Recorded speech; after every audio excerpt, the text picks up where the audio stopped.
All right, at this time, we're going to welcome our head coaches. Joining us now is Ohio State Buckeyes head coach Ryan Day and Georgia Bulldogs head coach Kirby Smart. We'll start with opening statements with you first, Coach Day, and just give us your overall experience. How has Bowl Week been for you, and maybe how does that compare to other bowl trips you've had in the past? Yeah, it's been a great week for our guys. Got down here Christmas night and have had a great week. I think everything here has been very convenient for our players. Staying over at the Omni and then just making the quick trip over to Mercedes-Benz Stadium, right around the corner. A lot of times when you're at a bowl trip, you spend a lot of times on buses moving around. Didn't happen this week. We were able to kind of get in and out of places very fast. Our guys have enjoyed their time here in Atlanta, but had a great week of practice and certainly looking forward to this game. All right. Coach Smart, same for your bowl week experience? Yeah, it's a tremendous honor to be in this bowl game. I've been a part of this bowl game multiple times as a player and coach. I think Gary Stoken and his staff do a tremendous job. First class in every phase of it. Our players have enjoyed Atlanta, a lot of them from this area. Very convenient, like Ryan said. I can remember bowl games where it was 30-minute rides, 20-minute rides from location to location. You never deal with that here. So the efficiency of things has been tremendous. I think the players have enjoyed some of the events they get to go to. I think that's key from an experience standpoint, and get their mind off the game some as well, especially early in the week.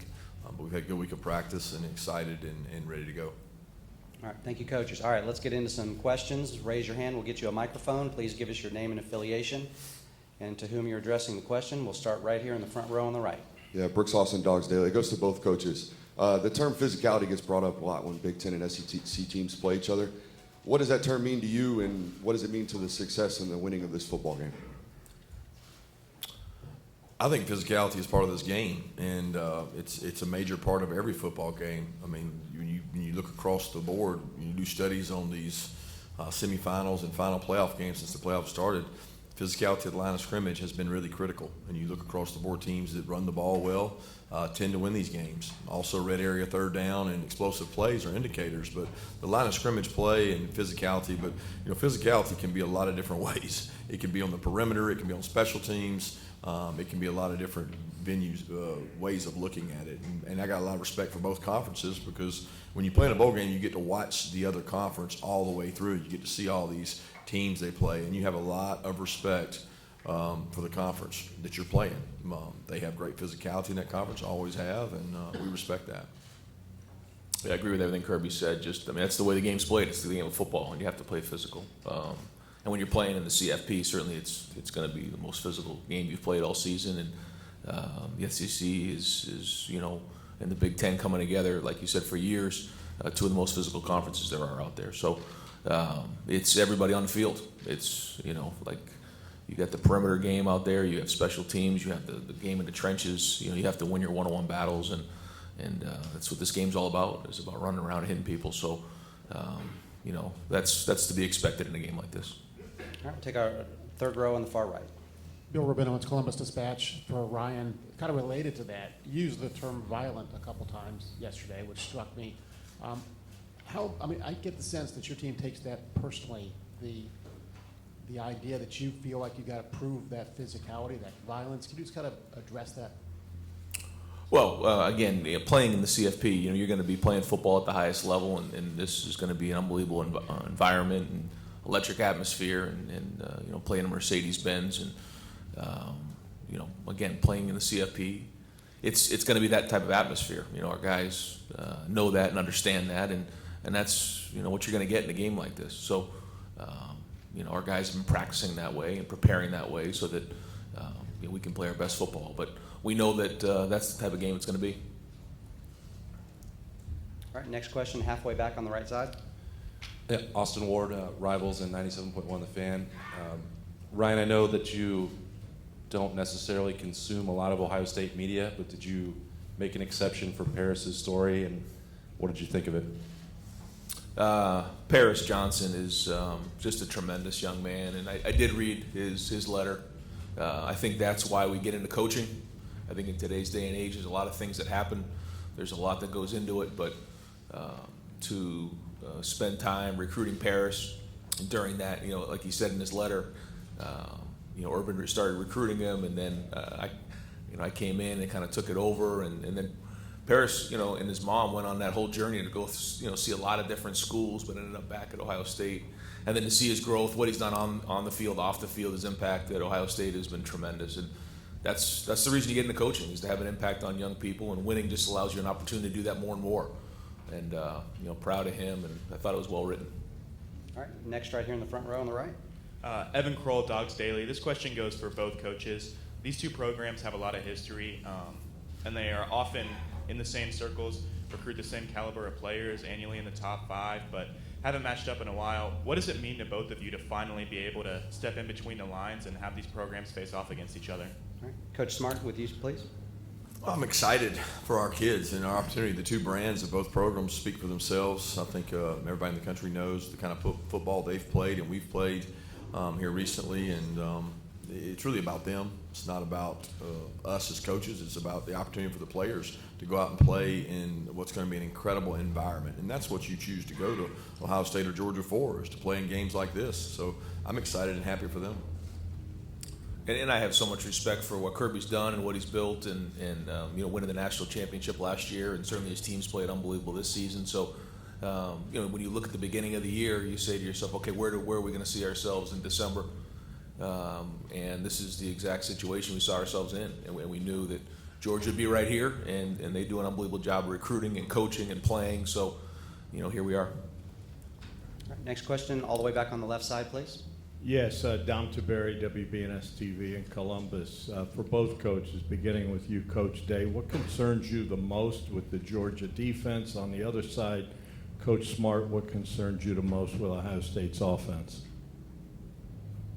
Yeah, anytime you get to this level of football, you're going to be playing against complete teams, and Georgia's defense is complete. They have really good players in the back end, very, very talented, highly recruited, and been developed at a high level with tremendous scheme. And then when you go into the front, athletic linebacker who can run sideline to sideline in their front is powerful. So, you see the statistics, you see the way they played all year. So they're a complete defense. But, when you get to this level of the CFP, that's what you're going to get, and that's the biggest challenge. So, we have to execute at a high level. All right, next one was over here. Okay, yep, there we go, back there. Yeah, Clay Hall, ABC 6, Fox 28, Football Fever in Columbus. To both coaches, could you talk about the standards and expectations of your respective programs and how you've adjusted to the pressure that's involved with that task? Yeah, there's always been pressure. So I don't know that there's an adjustment to pressure. There's just as much pressure from year 1 to year 7. The expectations don't change. We embrace that. The standards that are created through the players that play there. And we've had a really good leadership kind of over the last 6-7 years, and they've created a standard for the younger players to emulate. And that's going on now. I talk every day to our guys about, if you're a freshman or sophomore, find the guy you think works hardest and does it the right way and emulate him, and this success will continue. There's no entitlement, and you work really hard at what you do, but the standard doesn't change. Players change, and each year maybe your identity changes, but the standard doesn't change. Okay, next right here. Ryan, could you speak to that? Yeah, same thing. I mean, the expectations at Ohio State and Georgia are at the highest level, and we embrace that. Our players embrace that. That's why you come to Ohio State, is to be in situations like this and playing games like this and go compete for national championships. So we talk about that in recruiting. We identify those who look to achieve that and want to be elite, and then like Kirby said, in your team, you build that culture of passing down a legacy to the younger guys so that continues, and that's been going on here for a long time at Ohio State. Okay, third row on the right. Mark Weiser, Athens Banner Herald. Kirby, we saw you and your players doing yoga at the end of practice yesterday. Is that part of your typical game week, and what do you see as the benefit of it? Yeah, we've done that every Thursday the entire season, and we didn't want to change that tradition. The players have embraced it. We've cut practice on Thursday throughout the year. to go down on their GPS numbers. And so Caroline Ward, who her husband's one of our physicians, team physicians, she does the yoga, and the players really like it. It makes them feel better, a little more refreshed. So I think it's important recovery standpoint. Over here, fourth row on the right. Joey Kaufman, Columbus Dispatch. Ryan, we saw Mayan back at practice yesterday, and he wasn't feeling well early in the week. How's he look? How's he feeling the day before the game? Yeah, back to practice yesterday, so he'll be ready to go.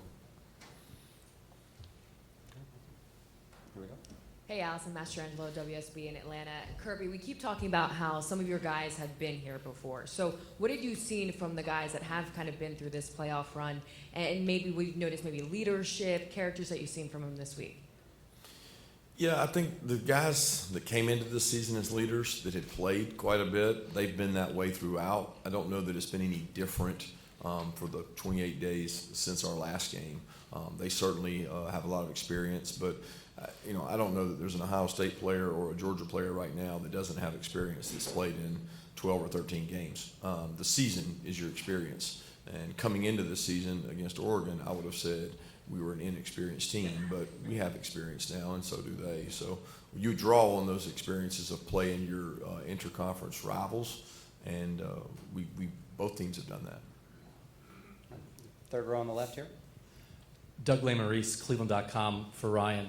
I know you're focused on your game, but there's two Big Ten teams playing in semifinals.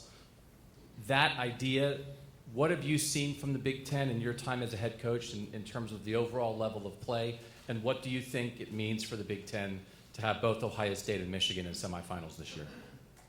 Well, I think it's very important for the conference to have two teams in the CFP. I think the level of play in the Big Ten has improved, over my time as the head coach. Week in and week out, you have to bring it. And the challenge is that you play 9 conference games in the Big Ten. So, there's very good coaches, very good players, the very physical conference.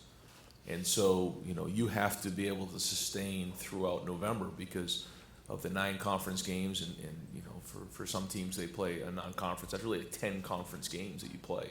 And with the physicality of the conference, I think it's deserving to have 2 teams in the CFP.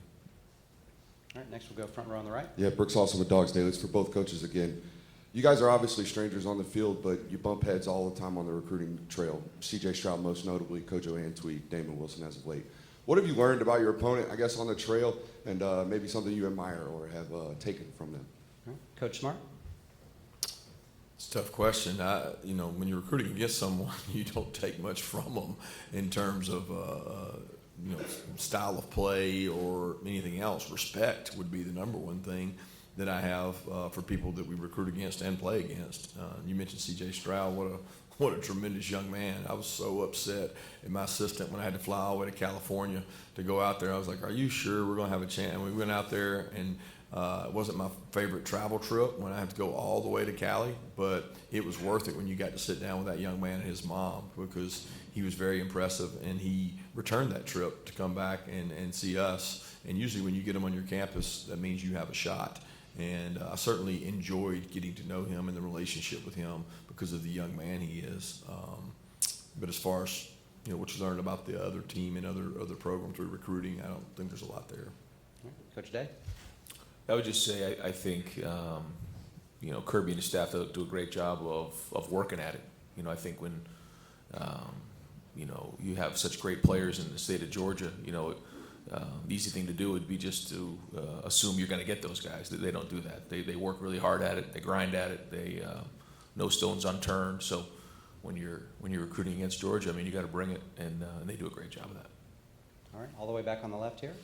I'm Finn with Omni Hotels and Resorts.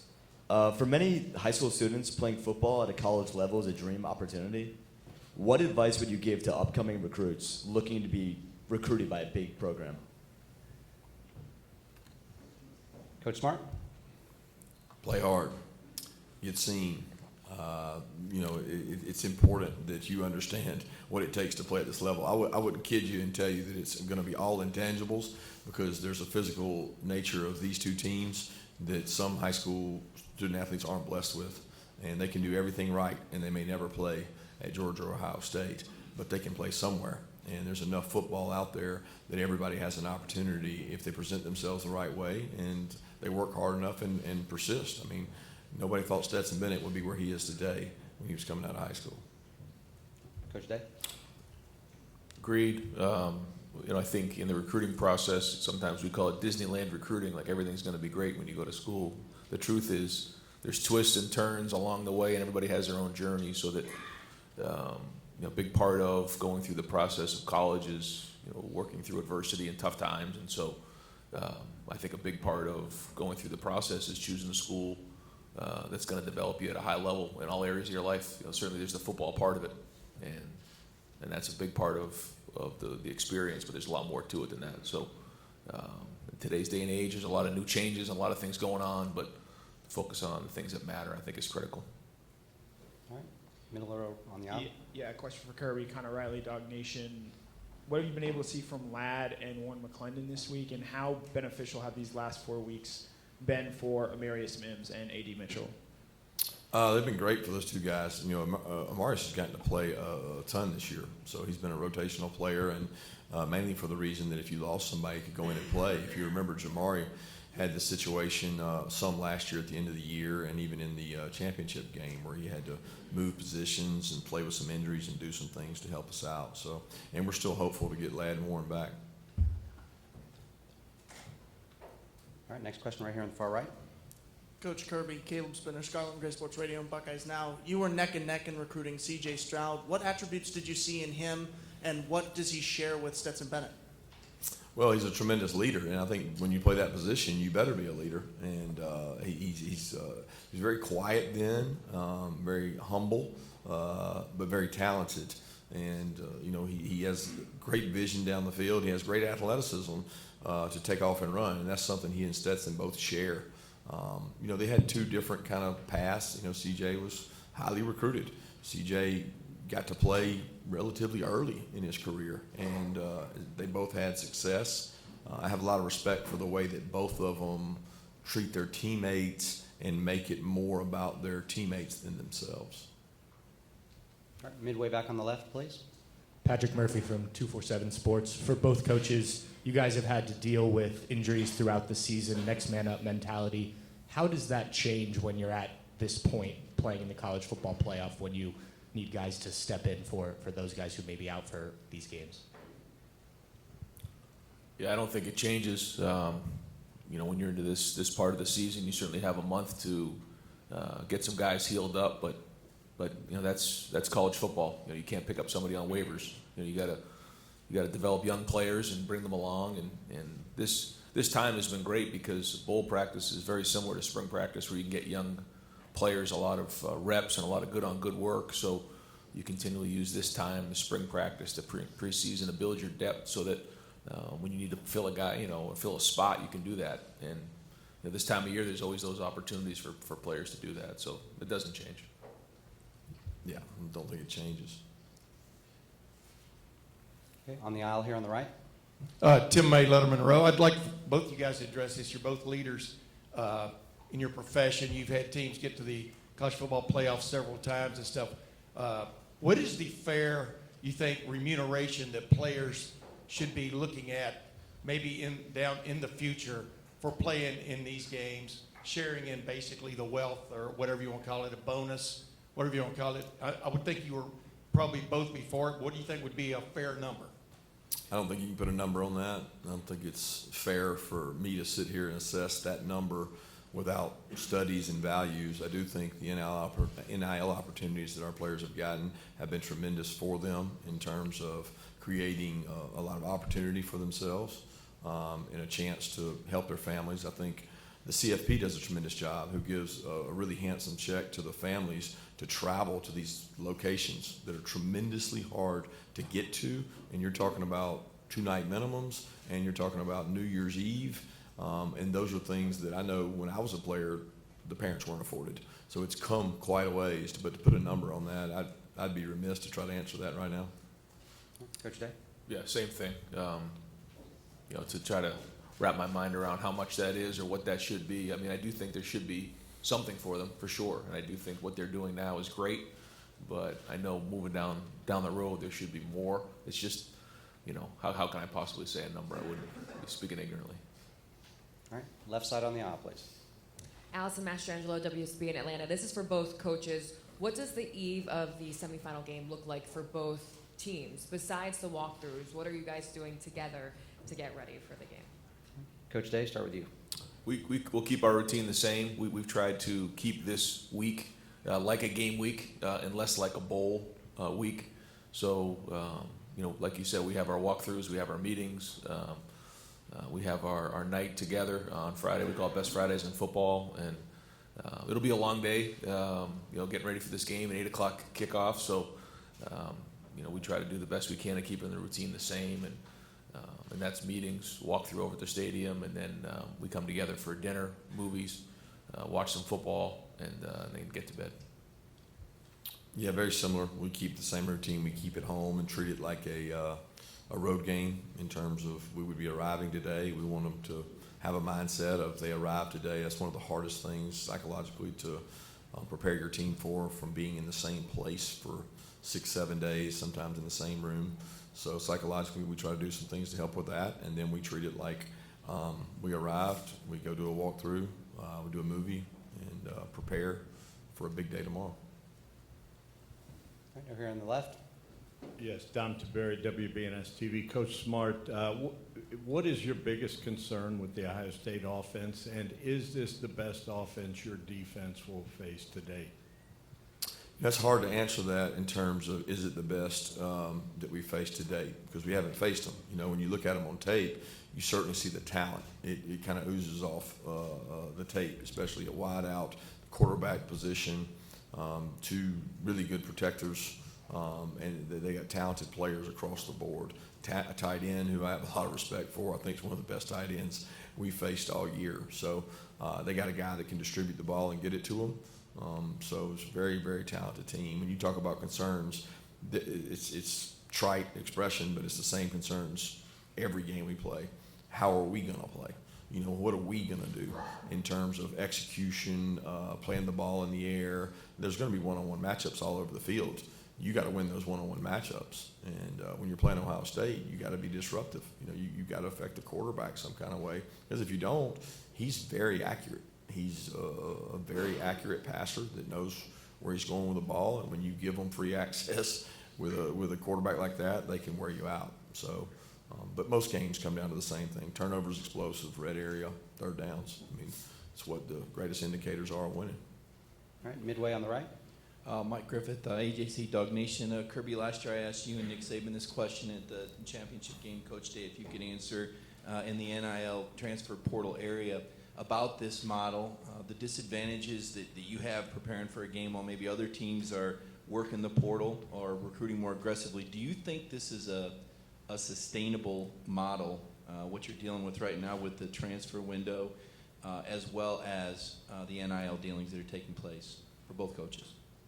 Yeah, it's sustainable. I don't think there's any question is it sustainable, because there's nobody that's going to weep and cry for the teams that are playing in the playoff because they're playing in the playoff. There's nobody that feels sorry for us. I mean, we get advertisement galore on ESPN. We get opportunities like this. Our kids get to play in front of the largest viewership. The value you get in that in terms of recruiting or transfer portal, if that's what you choose to do, then you get plenty of time to do that. Everybody has time demands that plays in bowl games, and if you're not playing in a bowl game, you probably got other problems that you're concerned with too. So the model is what it is. I think we can all complain about it and say there's things that I wish were different, but it is what it is, and I don't have the answer or solution that says what's better. I agree with everything Kirby said. The best recruiting is winning. So, I think that's one of the best things about being in this situation is you get all the exposure for recruits and their families to see. You come to Georgia, you come to Ohio State to go play in the CFP. Well, here we are. So, I think when you make decisions on changing things or moving things, the ripple effects don't get recognized for at least a couple years down the road. So, early signing day, portal, NIL, all these types of things, you don't see them shake out for a couple years down the road. So I always caution about changing again and keep continually, making all these changes because it just disrupts how things are being done. So, as we move forward, we have to make sure that we're really smart about the decisions that are made and the changes that we make. Third row on the left here, please. Doug Maurice, Cleveland.com, for Ryan and then for Kirby as well. When you have multiple weeks to prepare a game plan in a situation like this, what are the similarities and differences to when you're preparing a game plan in a week's time during the season in terms of getting with your staff and building what you want to do on game day? Yeah, for the bowl structure that we use, we spend the first part of the bowl month working on fundamentals and just good on good, and really don't dive into the game plan until we start to get a little bit closer towards the game, and then try to treat it like a game week. You obviously have more time to look at your opponent and get organized and look at the things that they do, but then you can also get to the point where you can overdo it. It gets similar to the first game of the season. But at the end of the day, it's going to come down to fundamentals and who's going to play harder, who's going to execute, at the highest level. But we try not to, start the game planning too early, because then, you start to, get too much involved with the scouts and you don't get good on good work because it'll come down to fundamentals. Yeah, very similar to Ryan. A lot of it hinges on where Christmas falls and where your bowl game falls or your playoff game in that situation, because you're going to have a time there that you'd like to get a little break. I think the psychology of the players after 13 games, 14 weeks, you got to be careful.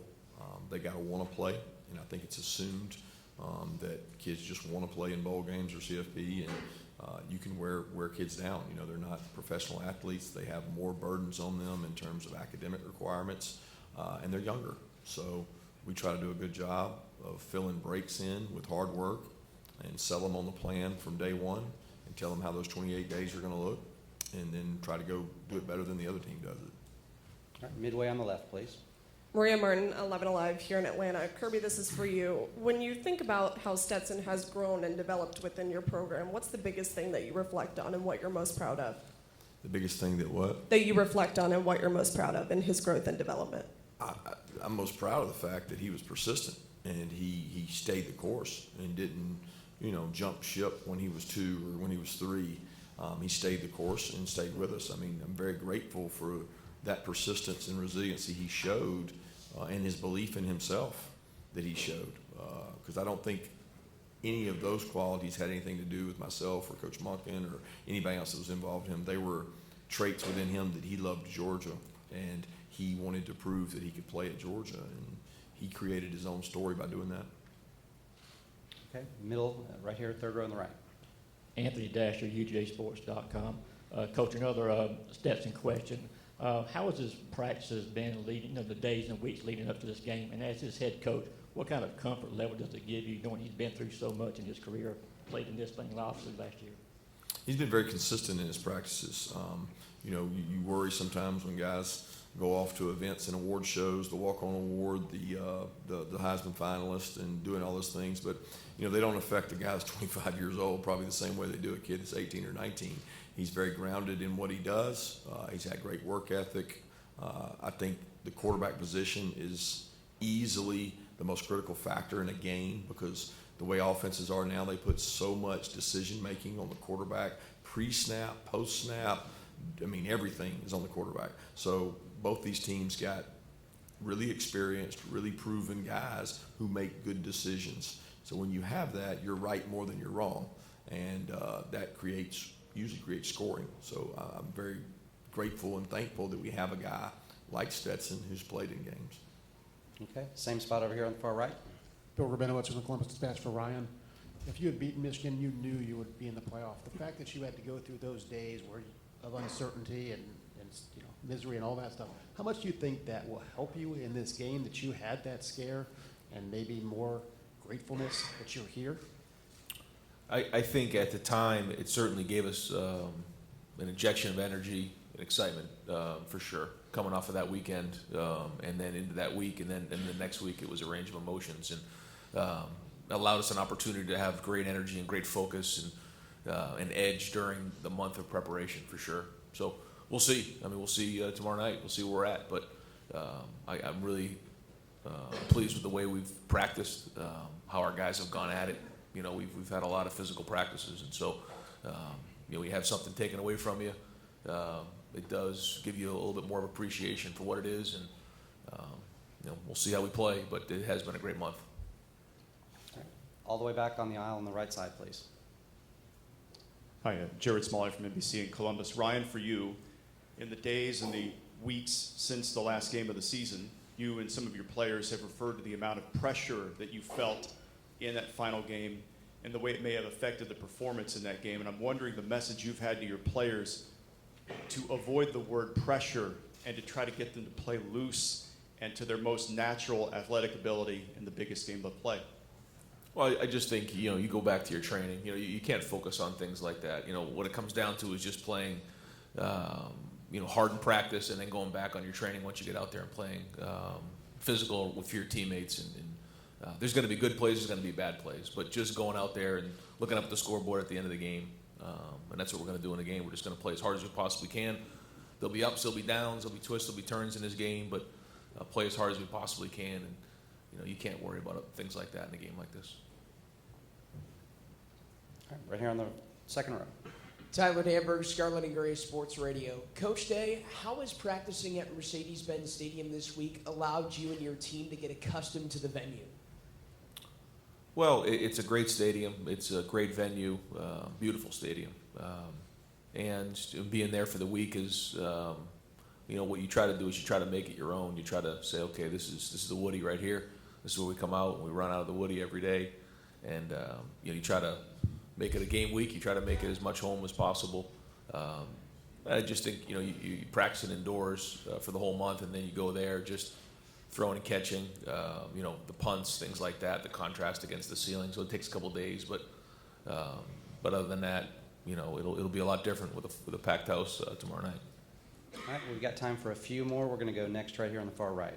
Caleb Spinner, Buckeyes Now, Scarlet and Gray Sports Radio. To both coaches, this could be your final appeal to recruits in terms of what your guys are able to do on the field. What are you looking to send them in terms of a message of why they should come to your school? All right. Coach Smart, start with you, please.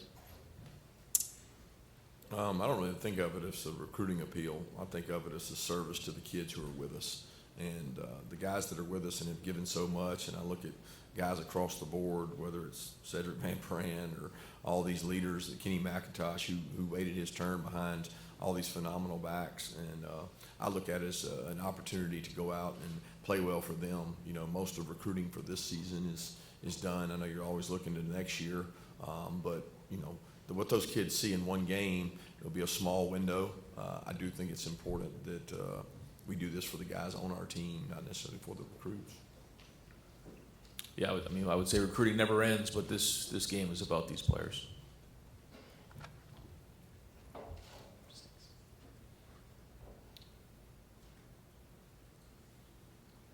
One more. Yes, sir. We'll get there. Ryan, Nathan Baird from Cleveland.com. For Ryan, just you talked about that, you know, ending the season the way you did, getting to now. Anything that you learned about this team through that process, or any individuals that sort of revealed themselves as being different, or having, you know, a new leadership qualities that helped you, you know, push to this point? Well, I think you know who the leaders are, and you know who the guys are that we turn to. And I think those guys have done a great job. They've had a voice. I won't point one or two guys out because we got a great group of guys. And again, at this point, there's not much more to talk about. We've had a great month. The guys have done a really good job, and so now it's time to go play the game. All right, time for maybe one or two more. Where are we going next? Next question? All right, over here on the far left on the aisle. Rob Mickle, Big Ten Network.